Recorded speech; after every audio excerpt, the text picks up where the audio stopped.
un ancla inmutable.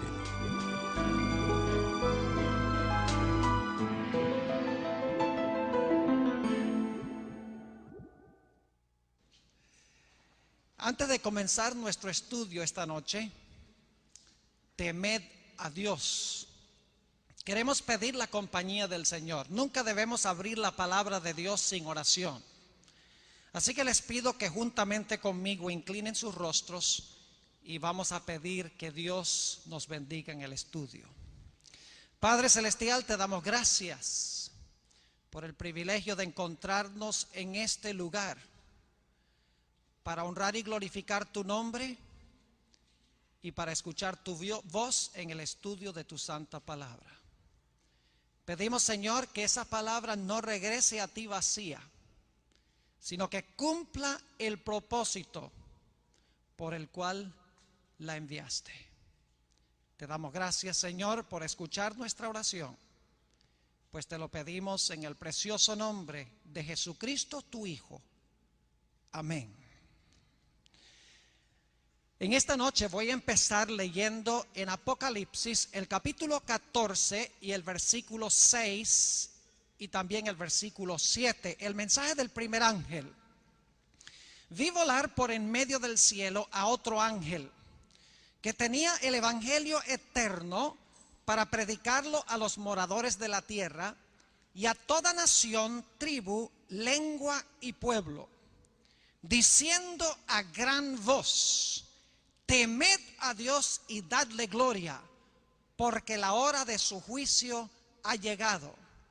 Y adorad a aquel que hizo el cielo y la tierra, el mar y las fuentes de las aguas. Ahora, muchas veces cuando se estudian los mensajes de los tres ángeles, se enfatiza el hecho de que los tres ángeles presentan el evangelio eterno, pero no se subraya lo que viene después del evangelio eterno, como consecuencia del evangelio eterno. Apocalipsis 14:6 nos dice que el primer ángel predica el evangelio eterno. Eso lo estudiamos en nuestro tema de ayer en la mañana. Es la idea de que Cristo bebió la copa de la ira de Dios que debemos beber nosotros. Él pagó el precio de su sangre. Murió en nuestro lugar para que nosotros no tengamos que morir, para que podamos recibir perdón. Y muchos terminan allí y creen que el evangelio significa sencillamente que cuando yo recibo a Cristo, cuando acepto a Cristo, Cristo me perdona mis pecados. Y ciertamente eso es el evangelio, pero hay más. Porque el mensaje del primer ángel, después de hablar del evangelio eterno, después de decir que se predica el evangelio eterno a toda nación, tribu, lengua y pueblo, ese mismo ángel ahora manda a hacer tres cosas. Y esas tres cosas se encuentran en el versículo 7. Y en el idioma griego las palabras están en imperativo, es decir, son mandatos de Dios. En primer lugar dice: temed a Dios. En segundo lugar dice: dadle gloria. Y en tercer lugar dice: adorad a aquel que hizo el cielo y la tierra y el mar y las fuentes de las aguas. Es decir, que los que reciben y aceptan el evangelio van a responder de cierta forma. Los que realmente aman a Jesús, porque Jesús pagó el precio por ellos, bebió la copa por ellos, ahora ellos van a escuchar los mandatos de Dios y van a temer a Dios, le van a dar gloria y van a adorarlo como su creador. El primer ángel entonces nos dice que los que reciben el evangelio eterno responden a Dios en esta forma: temiéndole, glorificándole y adorándole. Tenemos otro ejemplo de esto en el libro de Tito. No sé, posiblemente ustedes no puedan leer este texto, pero va a estar en la pantalla. Tito, el capítulo 2 y el versículo 11. Quiero que noten que el evangelio siempre lleva a la obediencia. Tito, el capítulo 2 Y vamos a empezar nuestra lectura en el versículo 11. Fíjense qué interesante que la gracia de Dios siempre lleva a un cambio de actitud para con Dios, a un cambio en la vida. Dice en el versículo 11, porque la gracia de Dios se ha manifestado para salvación a todos los hombres. Ese es el evangelio. La gracia de Dios se ha manifestado para salvación a todos los hombres. Pero ahora fíjense lo que nos dice. La gracia de Dios no solamente nos salva, no solamente nos perdona, sino que nos enseña algo, que debemos hacer algo. Dice en el versículo 12, enseñándonos, es decir, la gracia de Dios nos enseña algo, enseñándonos que renunciando a la impiedad y a los deseos mundanos, vivamos en este siglo sobria, justa y piadosamente. Fíjense que la gracia de Dios nos enseña a hacer algo. El evangelio eterno nos enseña a temer a Dios, a darle gloria y a adorarlo como el creador. El evangelio cambia la vida, en otras palabras. Cambia nuestra actitud para con Dios y para con nuestros semejantes. Y luego dice en el versículo 13, aguardando la esperanza bienaventurada y la manifestación gloriosa de nuestro gran Dios y Salvador Jesucristo. Ahora fíjense bien, quien se dio a sí mismo por nosotros para redimirnos de toda iniquidad y purificar para sí un pueblo propio celoso de buenas obras. Fíjense que la gracia de Dios, la salvación que trae Jesús, nos lleva a un cambio de vida. Como dice aquí, nos lleva a vivir sobria, justa, piadosamente, nos lleva a desempeñar celosamente buenas obras, como dice en el versículo 14. Ahora, ¿qué significa esta frase temer a Dios? Temed a Dios. Bueno, es muy importante esta frase. Es asunto de salvación o perdición. Ahora, cuando estudiamos esta frase, no es suficiente quedarnos en el libro de Apocalipsis. Porque el libro de Apocalipsis usa una frase que se usa en muchos otros sitios de la Sagrada Escritura. Es decir, para comprender lo que significa temer a Dios, necesitamos entender esta expresión como se encuentra a través de toda la Biblia, porque Apocalipsis solamente usa la frase. Nos está indicando que para entender esa frase necesitamos comprender cómo se usa en toda la Sagrada Escritura. Y la expresión el temor de Jehová o temer a Dios se usa repetidas veces en la Sagrada Escritura. Es más, en Proverbios, el capítulo 9 y el versículo 10 nos dice algo que yo creo que todos hemos leído este texto muchas veces. Dice allí en Proverbios el capítulo 9 y el versículo 10, el temor de Jehová es el principio de la sabiduría. Es decir, una persona que no tiene el temor de Jehová ni siquiera ha comenzado a ser sabio. Porque el temor de Jehová es el principio de la sabiduría.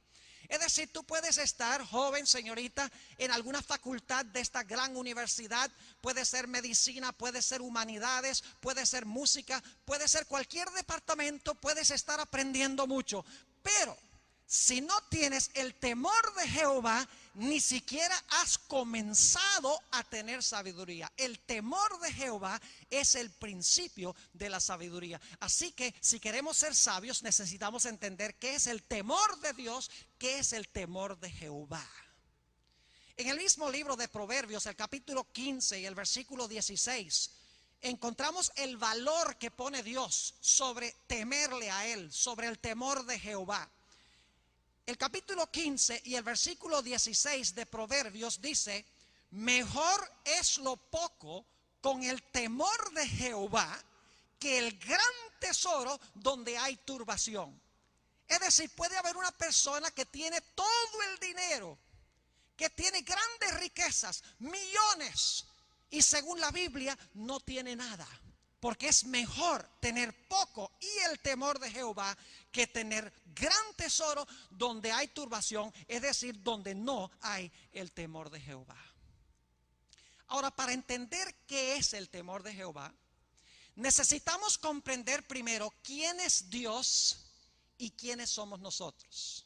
No podemos entender esta frase, temed a Dios. No podemos entender qué quiere decir Dios cuando declara temed a Dios, al menos que entendamos quién es Dios y quiénes somos nosotros. Vayan conmigo a Isaías el capítulo 45 y el versículo 8 y 9. Yo me imagino que los que están escuchando por radio y aquellos que ven por televisión están buscando los textos. Espero por lo menos que los estén buscando. Isaías 45 y el versículo 8 y el versículo 9. Dice: rociad cielos de arriba y las nubes destilen la justicia. Ábrase la tierra y produzcanse la salvación y la justicia. Háganse brotar juntamente. Yo, Jehová, lo he creado. ¿Quién es Jehová? Según dice este versículo, Jehová es el creador, el gran creador. Existió antes que nosotros, es eterno, es todopoderoso, es inmortal. ¿Y quiénes somos nosotros? Noten el versículo 9. Ay del que pleitea con su hacedor, el tiesto con los tiestos de la tierra. Dirá el barro al que lo labra, ¿qué haces? Fíjense el contraste en esos dos versículos. Dios es el gran Dios creador, es inmortal, es eterno, es omnipotente, es omnisciente. Y según este pasaje, nosotros somos barro, somos tiesto, somos lodo, porque somos obra de las manos de Dios. Dios es el creador, nosotros somos criaturas. Y por esa razón nosotros, como barro de las manos de Dios, le debemos a Dios el temor debido a su nombre. Noten también lo que dice el Salmo 9 y el versículo 20. Salmo 9 y el versículo 20. También hablando del hombre, de la situación del hombre. Dice allí lo siguiente, Salmo 9 y el versículo 20. Está orando aquí el salmista y dice: pon, oh Jehová, temor en ellos. Conozcan las naciones que no son sino hombres. Lo que Dios está diciendo es que todos los dirigentes de las naciones, los gobernantes de las naciones, tienen que reconocer que ellos no son Dios, que ellos son meros hombres. Es decir, pon en ellos temor de Dios, pon ellos en temor de Jehová, para que reconozcan que son meros hombres, que son criaturas. Pero ¿qué es el temor de Jehová?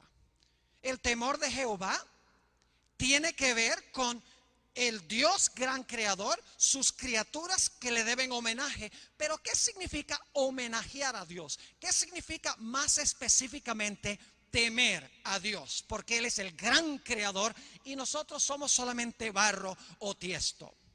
Significa temer a Dios que debemos tenerle miedo, que debemos tenerle terror, que debemos temblar delante de su presencia, teniendo miedo de que Dios posiblemente nos vaya a destruir. Eso no es lo que significa en la Biblia la expresión el temor de Jehová o temer a Dios. Fíjense lo que dice en Levítico el capítulo 19 y el versículo 3. Levítico 19:3 usa la misma palabra temor en un contexto un poquito diferente. Está hablando de la actitud que debemos tener para con nuestros padres. Dice: cada uno temerá a su padre y a su madre. Y mis días de reposo guardaréis, yo Jehová vuestro Dios. Dice en este texto que nosotros debemos temer a nuestro padre y nuestra madre. No significa esto que debemos nosotros tenerle miedo a nuestros padres. No significa que debemos temblar en la presencia de nuestros padres. No significa que debemos tenerles miedo, sino que lo que significa es que debemos tenerle un profundo respeto a nuestros padres. Debemos tener reverencia para con nuestros padres. Debemos venerar a nuestros padres, porque en cierto sentido ellos son nuestros creadores. Ahora yo sé que eso no es cierto en el sentido absoluto, pero nosotros vinimos de nuestros padres como vinimos de Dios. Y por lo tanto la Biblia dice que debemos temer a nuestro padre y a nuestra madre. Y así como tememos y respetamos y veneramos y reverenciamos a nuestros padres, debemos hacer lo mismo con nuestro Padre Celestial. Ahora, en la Sagrada Escritura se encuentran varias referencias, como les mencioné, sobre el temor de Jehová. Yo lo que quiero ahora es analizar varios versículos que hablan de lo que significa temer a Jehová, lo que significa reverenciarlo, lo que significa respetarlo intensamente. En Deuteronomio, el capítulo 13 y el versículo 4, encontramos una declaración muy interesante. Deuteronomio, el capítulo 13 y el versículo 4. Y lamentablemente la traducción en esta versión que estoy usando de 1960 no capta plenamente el significado de una palabra muy importante que les voy a mencionar. Dice en el versículo 4: en pos de Jehová vuestro Dios andaréis, a él temeréis, guardaréis sus mandamientos y escucharéis su voz, a él serviréis. Y en la última parte del versículo dice: y a él seguiréis. Ahora, esa expresión serviréis en realidad significa acercarse a Dios. Es la misma palabra que se usa en Génesis 2, donde dice: dejará el hombre a su padre y a su madre y se allegará a su mujer. En algunos textos del Antiguo Testamento, esta palabra hebrea se traduce pegar, como de pega. Por ejemplo, en el Salmo 102 y el versículo 5, habla de los huesos que se pegan a la piel. En el Salmo 137 y el versículo 6, habla de la lengua que se pega al paladar. Es decir, la palabra significa pegarse. Lo que está diciendo aquí Moisés, inspirado por Dios, es que los que temen a Dios se pegan a Él, se unen a Él, están en una relación íntima y estrecha con Él.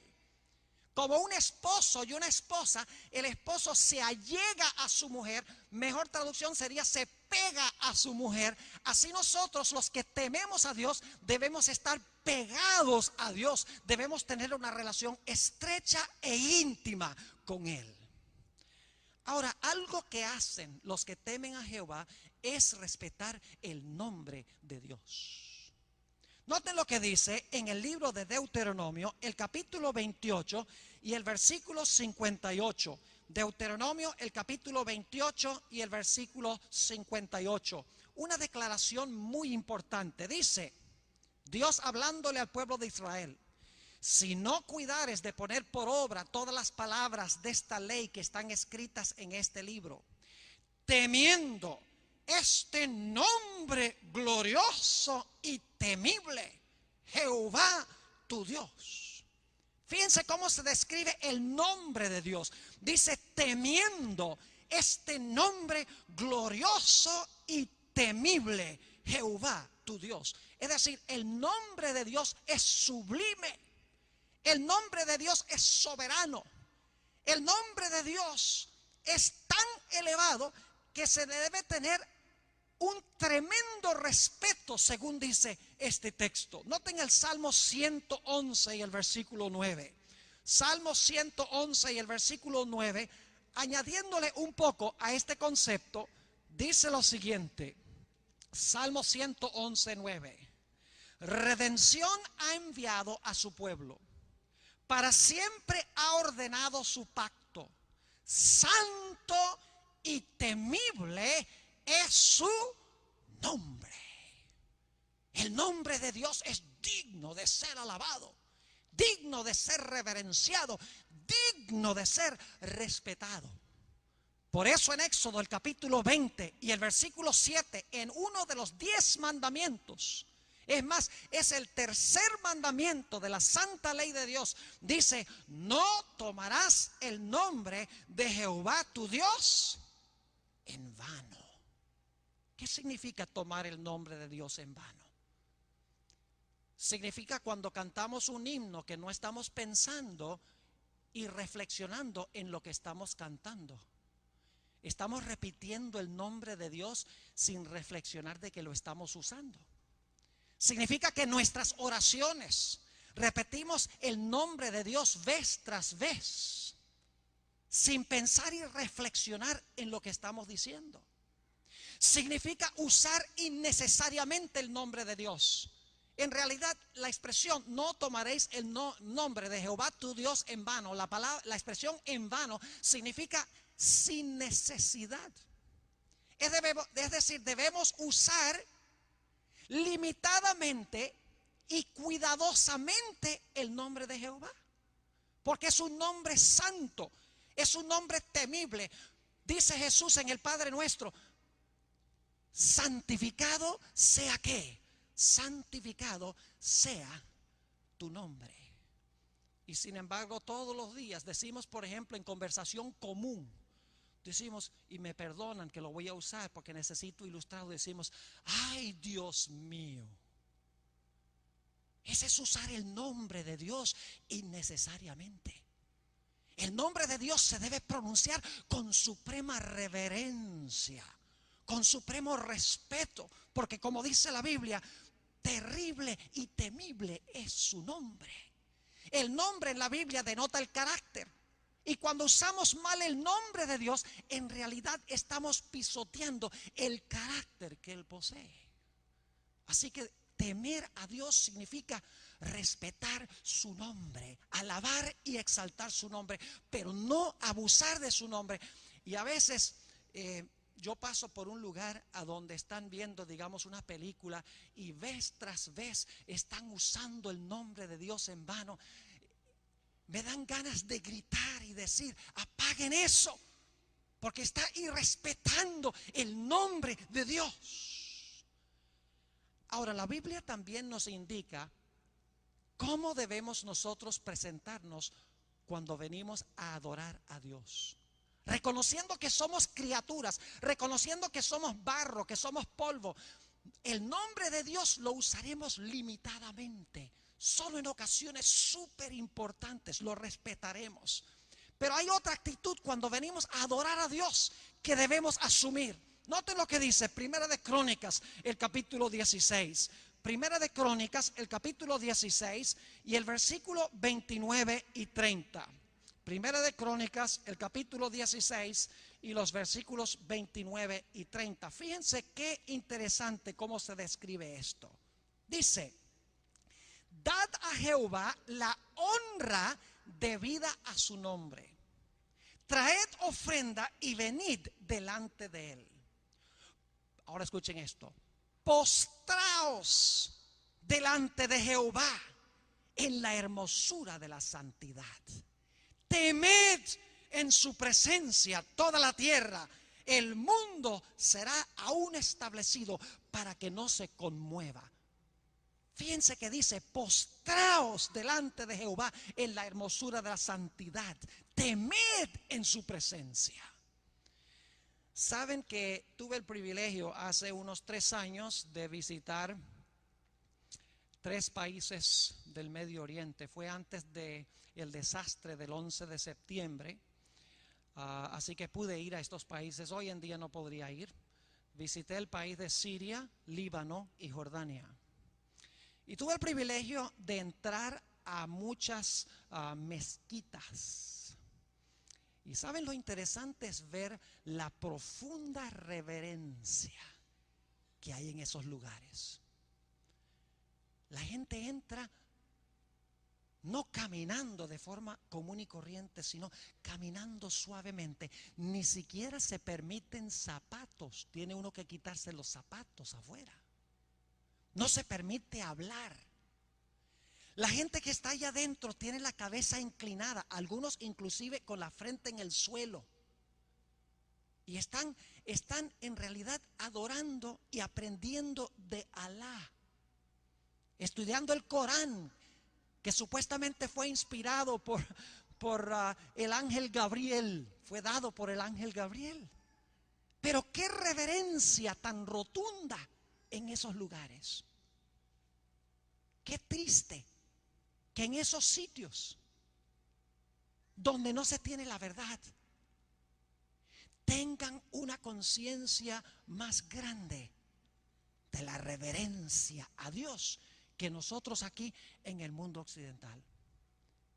Entramos a la iglesia y recuerden que nuestro concepto de Dios determinará cómo nos portamos en la iglesia. Por ejemplo, si nosotros no estamos pensando que Dios es el gran creador, omnipotente, omnisciente, inmortal, todopoderoso, y que nosotros somos barro, somos criaturas y que debemos entrar con respeto delante de Él, vamos a entrar al culto masticando chicle. Vamos a entrar al culto vestidos inapropiadamente. Vamos a introducir al culto religioso música que pertenece al mundo secular. Vamos a introducir a la iglesia respuestas a lo que pasa en la plataforma que solo pertenecen en un ámbito secular. Porque no tenemos la conciencia del gran Dios y que nosotros somos polvo, somos barro, somos tiesto y que debemos entrar a la presencia de Dios con reverencia. Saben que nosotros probablemente si fuéramos a visitar al presidente de la República llegaríamos mejor vestidos y nos comportaríamos con más respeto a veces que lo que nos comportamos cuando entramos a la presencia de Dios en la iglesia. Una de las costumbres que han adoptado en muchas partes los adventistas es la costumbre de aplaudir cada cosa que pasa en la plataforma. Eso es una costumbre que en los Estados Unidos, de donde yo vengo, mejor dicho, es rara la iglesia donde no se aplaude. Y alguno dirá, pastor, ¿qué tiene de malo un aplauso? Bueno, la respuesta es muy sencilla. La Biblia nos dice a nosotros que cuando nosotros queremos responder a la grandeza de Dios, queremos rendirle tributo y alabanza, la forma apropiada de hacerlo es diciendo amén o aleluya. La Biblia no dice que debemos aplaudir, porque el aplauso es una respuesta secular a un evento secular.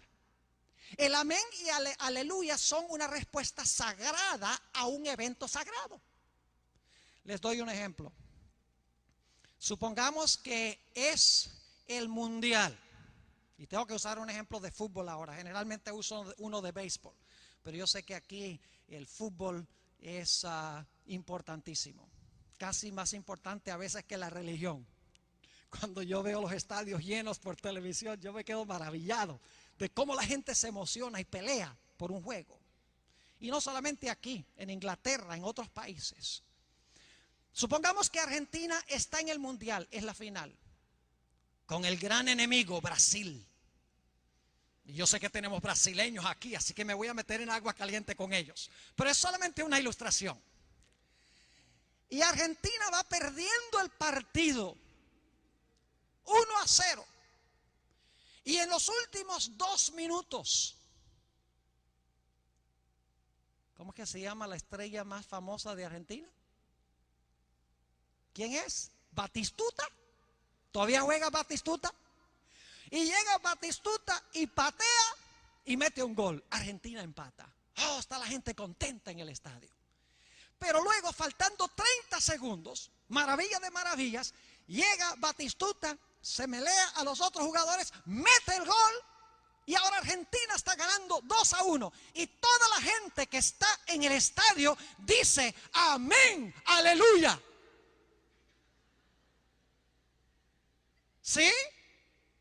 ¿La gente dice amén, aleluya? No, ¿qué hace? Se paran, saltan, aplauden. Porque el aplauso es una respuesta secular a un evento secular. Y dicho sea de paso, saben que hay 2 sonidos, 2 ruidos que le gustan a los pastores. Número 1, a los pastores les gusta escuchar las páginas de la Biblia volteando, que están buscando los textos.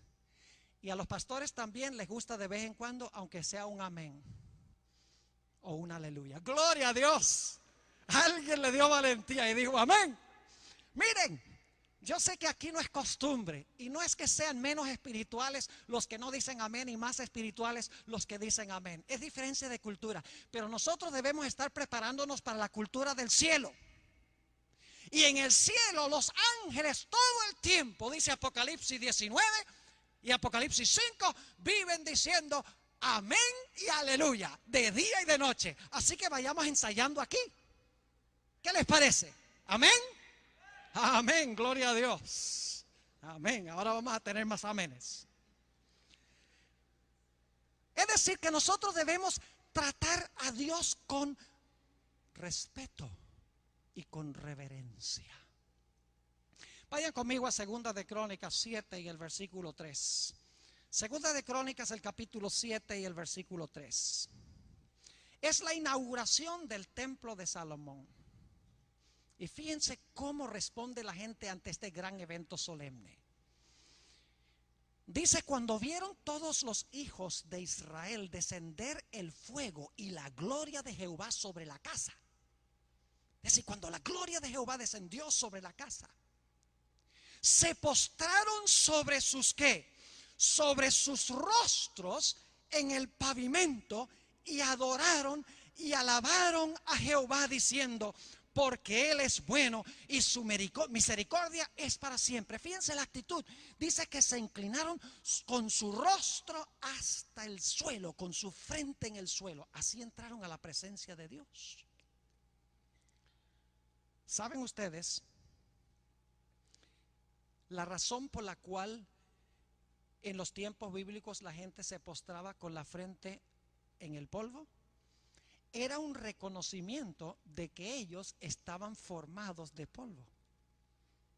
Es más, fíjense qué interesante, nuestra palabra humildad viene del latín humus.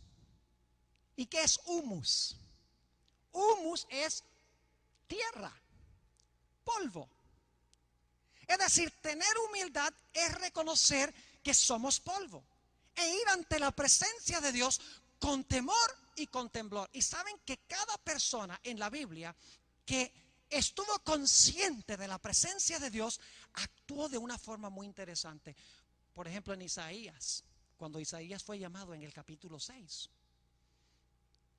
cuando Isaías vio el templo celestial donde estaba sentado Dios y la gloria llenaba el templo, y dice que los que cantaban santo, santo, santo, y se estremecían los pilares del templo por las voces que cantaban allí.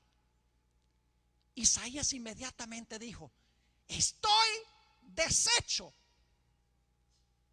Lo que está diciendo es soy nada, porque siendo hombre de labios inmundos, habito en medio también de un pueblo de labios inmundos. Es decir, no solamente somos nosotros polvo, sino que somos polvo pecaminoso.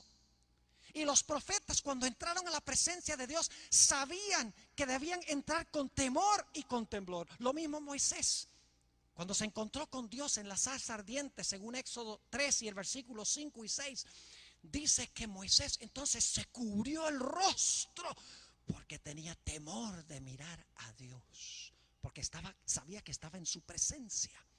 Lo mismo Pedro, después de la pesca milagrosa, en Lucas el capítulo 5 y el versículo 8, cuando vino a la playa y se encontró con Jesús, le dijo Pedro a Jesús, Señor, apártate de mí, que soy hombre pecador. Y luego el Señor Jesucristo llegó y lo abrazó. Fíjense que cuando venimos a Dios con humildad, con temor y temblor, como dice la Biblia, Dios nos acepta, nos abraza, nos recibe como sus hijos y como sus hijas. ¿Saben ustedes que en la Biblia dice que una persona que tiene temor de Dios tiene también gozo en su vida? Es decir, el temor de Dios no es tener miedo, porque uno no puede tener gozo y tener miedo. Nota lo que dice el Salmo 2 y el versículo 11. Salmo 2 y el versículo 11. Fíjense que estas dos ideas de temer a Dios y tener gozo al mismo tiempo no significa que porque tememos a Dios que no vamos a estar alegres y contentos. Dice la Biblia en el texto que nosotros hemos leído que los ángeles en el cielo cantan, pero al mismo tiempo tapan sus rostros. Nota lo que dice El Salmo 2 y el versículo 11 dice: servid a Jehová con temor y alegraos ¿con qué? Y alegraos con temblor. Hay esa idea de respeto, y al mismo tiempo que uno tiene respeto, tiene gozo, porque uno está en la presencia del mismo Rey del universo.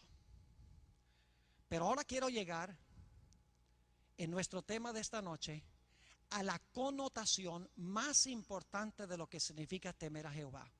Sí, significa adorarlo con respeto, significa adorarlo con gozo, significa respetar y venerar su nombre, significa venir y adorarlo de una forma apropiada, porque es el gran Dios.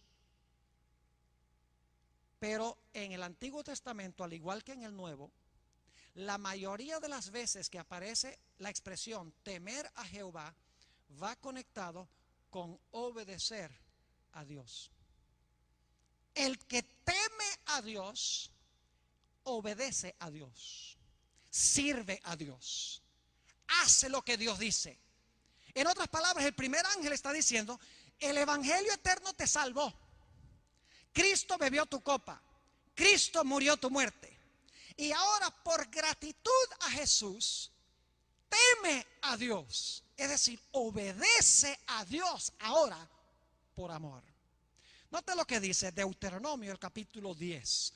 Deuteronomio el capítulo 10 y los versículos 12 y 13. Deuteronomio 10, 12 y 13. Y quiero que noten la cantidad de expresiones sinónimas en estos versículos. Fíjense lo que significa temer a Jehová. Dice en el versículo 12: ahora pues, Israel, ¿qué pide Jehová tu Dios de ti? Sino que temas a Jehová tu Dios. Y ahora fíjense, no solamente temas. ¿Qué significa temer a Dios? Dice que andes en todos sus caminos y que lo ames y sirvas a Jehová tu Dios con todo tu corazón y con toda tu alma, que guardes los mandamientos de Jehová y sus estatutos que yo te prescribo hoy para que tengas prosperidad. Fíjense toda la descripción de lo que significa temer a Jehová. Dice que temer a Jehová significa andar en sus caminos, significa amarlo, significa servirlo, significa guardar sus mandamientos. Es decir, temer a Jehová no es solamente entrar al culto y quedarse callado, no es solamente adorar en la iglesia apropiadamente, sino que es llevar una vida de día en día, de minuto en minuto, de obediencia a Dios. El primer ángel, en otras palabras, nos llama a obedecer a Dios porque reconocemos que es el gran Dios del universo y le debemos respeto, veneración y adoración. Noten lo que dice Job, el capítulo 1 y el versículo 9. Job 1:9, la descripción de ese patriarca, ese gran patriarca que fue acusado por Satanás. Dice en el versículo 9: respondiendo Satanás a Jehová y dijo: ¿acaso teme Job a Dios de balde? En otras palabras, Satanás dice: ¿acaso es que Job te teme gratuitamente, sin esperar nada, sin interés? Job tiene motivos mercenarios, es lo que está diciendo Satanás, porque Dios había dicho en el versículo 8 que Job era varón perfecto, recto, temeroso de Dios. Ahora fíjense, ¿y apartado de qué? Y apartado del mal. ¿Qué significa temer a Dios? Significa apartarse del mal.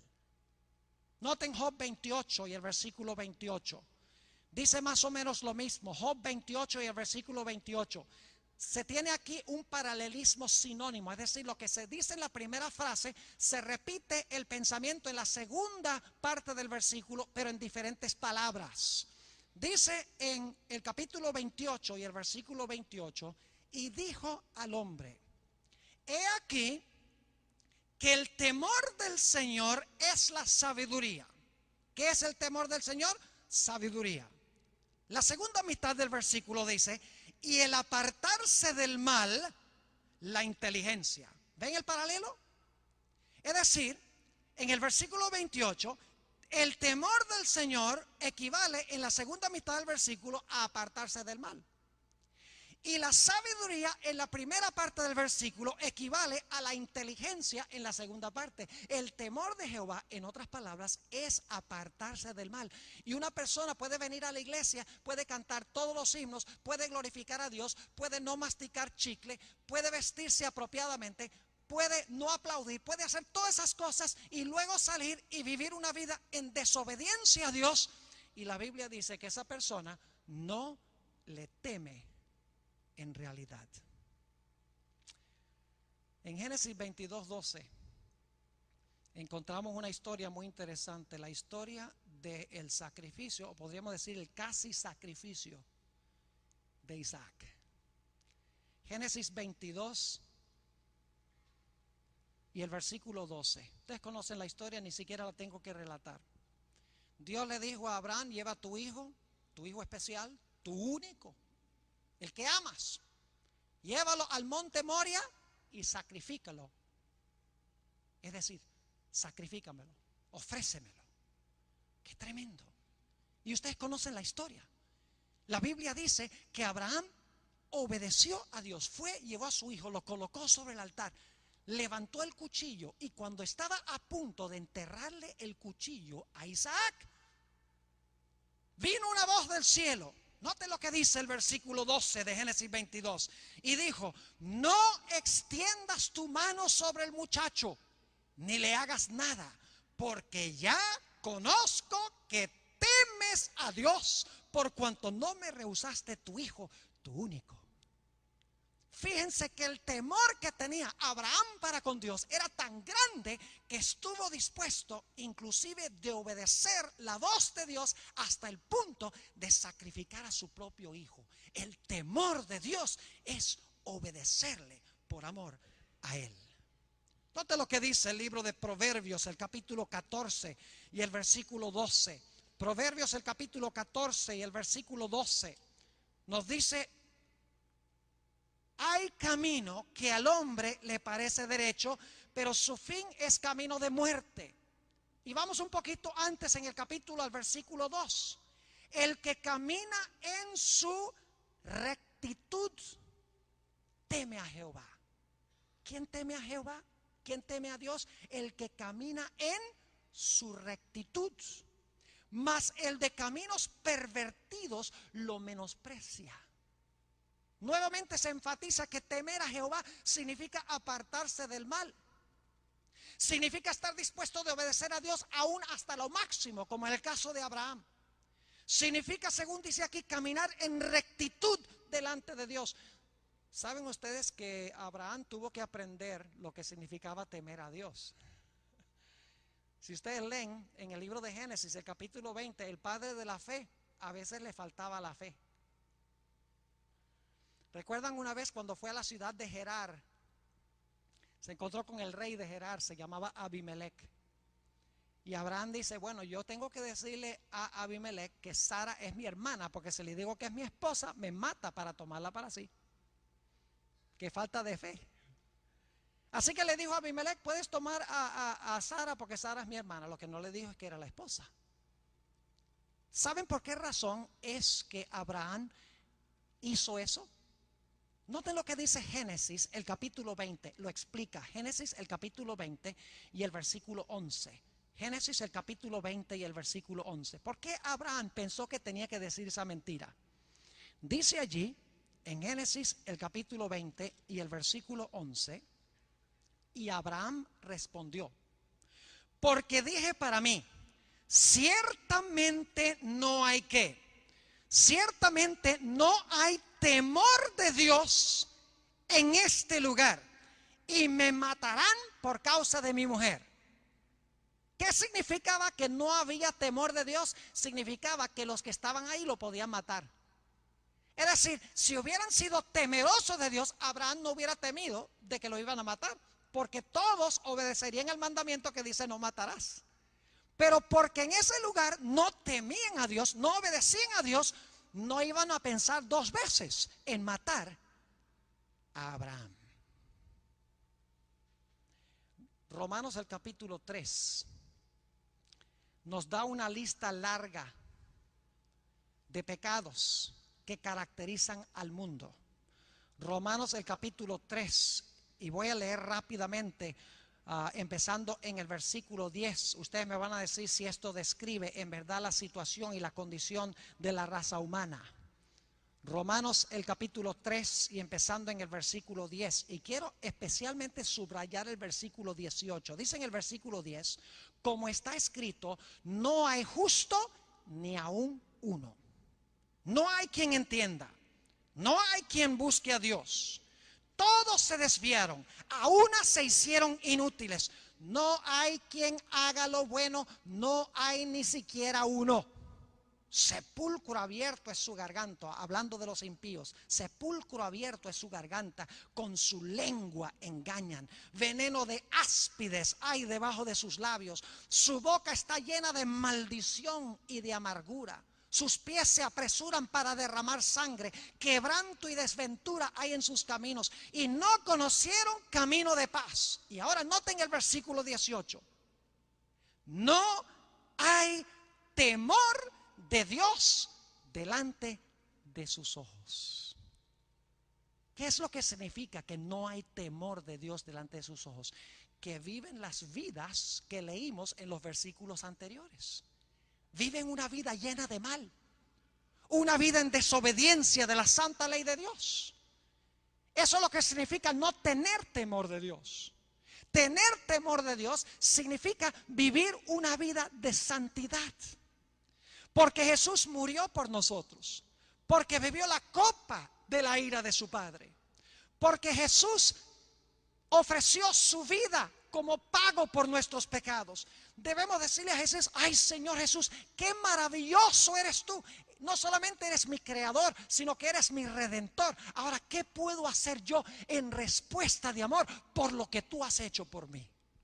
La gracia de Dios nos enseña que debemos vivir sobriamente en obediencia a Dios. El mensaje del primer ángel nos dice que el evangelio eterno que se predica a toda nación, tribu, lengua y pueblo nos lleva a temer a Dios, es decir, reverenciarlo, obedecerle, rendirle homenaje, no solamente de palabra, sino en nuestra vida.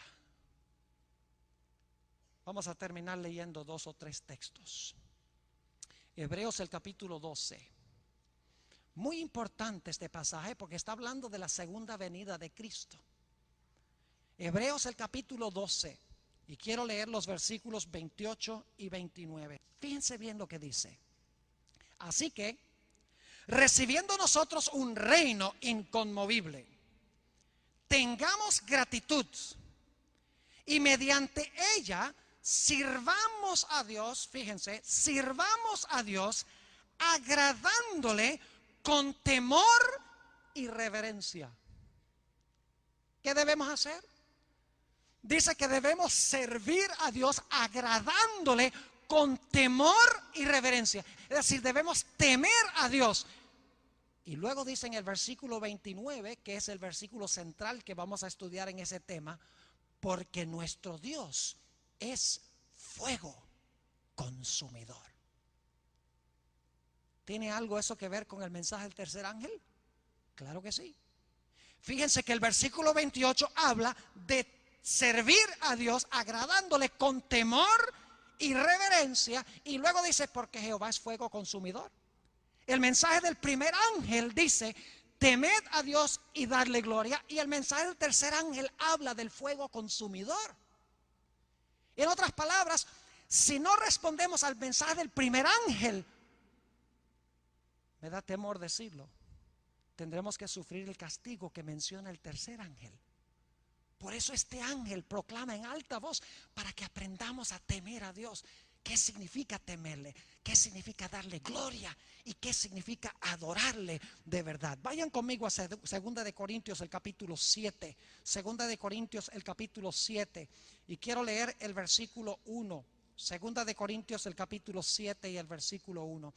Y el contexto de este versículo es que Dios ha dicho en el capítulo 6, los últimos 2 versículos, ha dicho: por lo cual salid de en medio de ellos y apartaos, dice el Señor, y no toquéis lo inmundo, y yo os recibiré. Es decir, apártate del mundo, dice aquí, Y seré para vosotros por padre, y vosotros me seréis hijos e hijas, dice el Señor Todopoderoso. Una promesa linda de Dios. Dios dice: apártate de lo inmundo y serás mi hijo, serás mi hija. Y luego en el capítulo 7 dice el apóstol Pablo: así que, amados, puesto que tenemos tales promesas, es decir, la promesa de ser hijos e hijas de Dios, la promesa de que Dios nos va a recibir para ser sus hijos e hijas. Así que, amados, puesto que tenemos tales promesas, limpiémonos de toda contaminación de carne y de espíritu, es decir, física y mentalmente, perfeccionando la santidad en el temor de Dios. La santidad en el temor de Dios. Temer a Dios significa desarrollar una vida de santidad, limpiándonos, dice el apóstol San Pablo.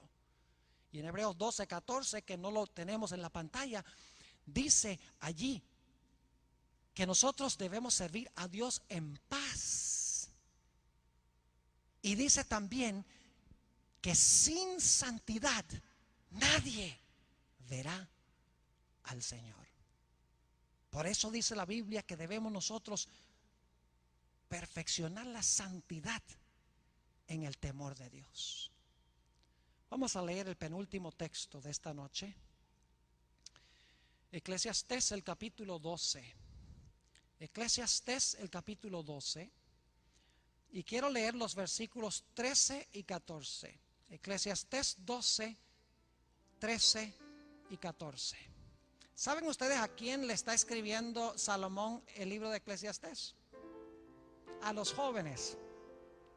Porque el capítulo 12:1 dice: acuérdate de tu Creador en los días de tu juventud. Y créame que Salomón sabía de qué estaba hablando. Porque Salomón, al principio de su reinado, se consagró a Dios, temió a Dios y obedeció a Dios. Pero luego, muy temprano en su reinado, se extravió de Dios. Se fue al mundo. Ojalá tuviera tiempo de predicarles todo el sermón sobre la vida de Salomón. No tenemos tiempo de eso, pero Salomón se extravió de Dios. Tenía 1000 mujeres en su vida. Se mezcló con las naciones paganas. Inclusive el libro Profetas y Reyes dice que se volvió afeminado, dando la impresión de que también tenía atracción para el mismo sexo al cual pertenecía él. Se volvió borracho. Y el libro de Eclesiastés lo escribió Salomón ya de viejito. Y es su consejo a los jóvenes. Y cuando llega al final de su libro, joven señorita, Salomón dice: si no entendiste nada de lo que yo dije en mi libro, entiende esto. Versículo 13 dice: el fin de todo el discurso oído es este. Es decir, el meollo, el punto central, la razón por la cual escribí este libro es: teme a Dios y guarda sus mandamientos. Fíjense cómo el temor de Dios va vinculado con guardar los mandamientos. Teme a Dios y guarda sus mandamientos, porque esto es el todo del hombre.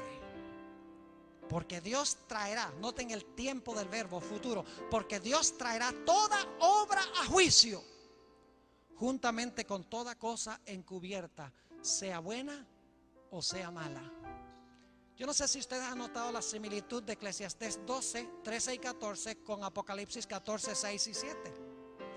En Eclesiastés dice: teme a Dios, guarda sus mandamientos, porque Dios traerá toda obra a juicio.